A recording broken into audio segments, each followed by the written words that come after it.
রহিম আজকে আপনাদেরকে আমরা যেটা জিনিস দেখাইতে যাচ্ছি সেটা হলো পটেটো প্লান্টার, আলু রোপণ করা যন্ত্র।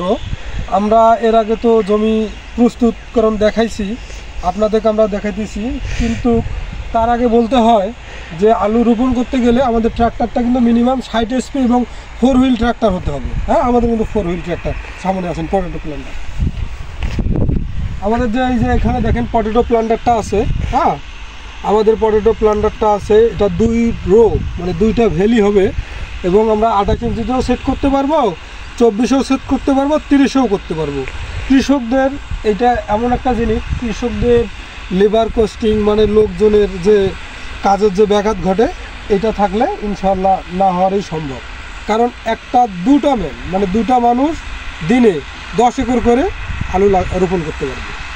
আপনাদেরকে আমরা দেখাই, এদিকে আসেন। এটা আমাদের মোটামুটি প্লান্টার, এই যে দেখতেছেন। হ্যাঁ, আমরা কিন্তু 28 ইঞ্চিতে সেট করছি, 28 ভ্যালি টু ভ্যালি 28। আমরা 26এও করতে পারবো, 30এও করতে পারবো। কারণ আমরা আমাদের সারারা বুঝলো যে আমাদের হলো আলুর সাইজ বড় করতে হবে, সেই ক্ষেত্রে আমরা 28এ সেট করছি। 2টা ভ্যালি হবে। এদিকে আছেন। আর ডিস্টেন্স, আলুর যে ডিস্টেন্সটা আছে, আলু টু আলু আপনি যত ইচ্ছা আপনার, আপনি যদি বলেন 6 ইঞ্চিতে দেবেন 6 ইঞ্চিতে দেওয়া সম্ভব, আপনি যদি বলেন 8 ইঞ্চিতে দেওয়া সম্ভব।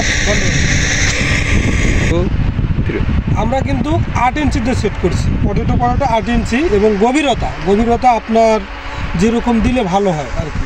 আমরা দিয়েছি 4.5 ইঞ্চি, এর আগে আমরা দিয়েছিলাম 5 ইঞ্চি গতবার, তারপরে আমরা 9 ইঞ্চি ডিস্টেন্স দিয়েছিলাম। এই ডিস্টেন্সটা আমরা এখানে, হ্যাঁ এখানে ক্যালকুলেশন করি।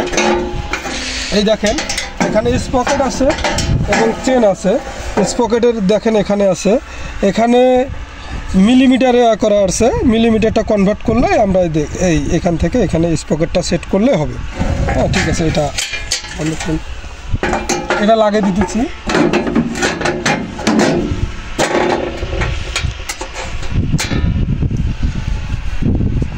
এই প্লান্টারটা অনেক কোম্পানিরই আছে, আমি কাজ করছি, গ্রিমিতে কাজ করছি, শক্তিমানে কাজ করছি, তারপর ইয়ানমার।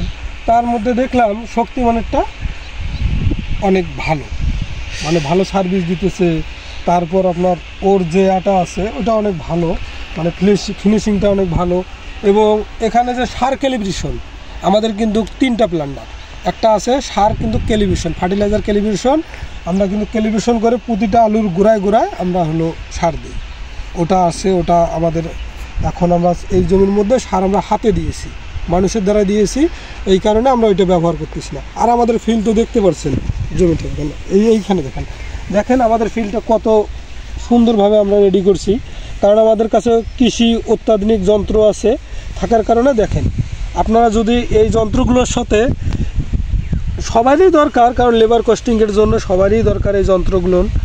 যারা বড় বড় ফার্মার আছে তারা যদি নেয় তারা অনেক সাশ্রয় হবে। দেখেন আমাদের ফিল্ড কত সুন্দর, এইভাবে ফিল্ড যদি আমরা প্রিপারেশন করি পটেটোর সাইজ ভালো হবে এবং ফলন ভালো হবে, ভালো ফলাফল আশা করা যায়।